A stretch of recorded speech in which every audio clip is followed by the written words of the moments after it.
The Swineherd by Hans Christian Andersen.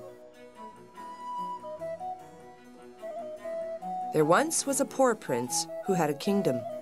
His kingdom was very small, but still quite large enough to marry upon, and he wished to marry.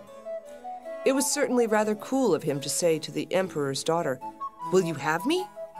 But so he did, for his name was renowned far and wide, and there were 100 princesses who would have answered, "Yes, and oh, thank you kindly." We shall see what this princess said. Listen. It happened that where the prince's father lay buried, there grew a rose tree, a most beautiful rose tree which blossomed only once in every 5 years, and even then bore only one flower, but that was a rose. It smelt so sweet that all cares and sorrows were forgotten by him who inhaled its fragrance.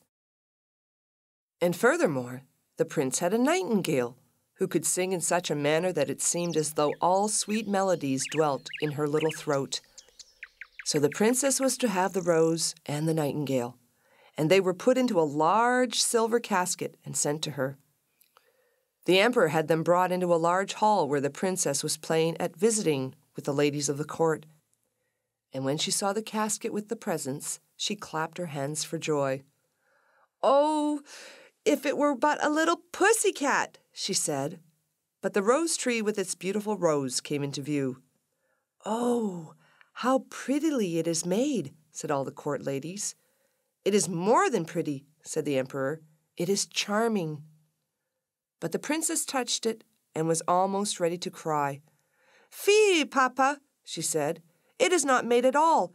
It is natural." "Let us see what is in the other casket before we get into a bad humor," said the emperor. So the nightingale came forth and sang so delightfully that at first no one could say anything ill-humored of her. "Superb!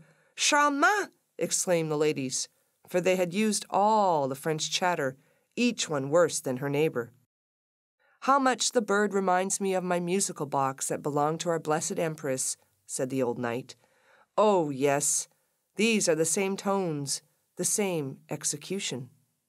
"Yes, yes," said the emperor, and he wept like a child at its remembrance.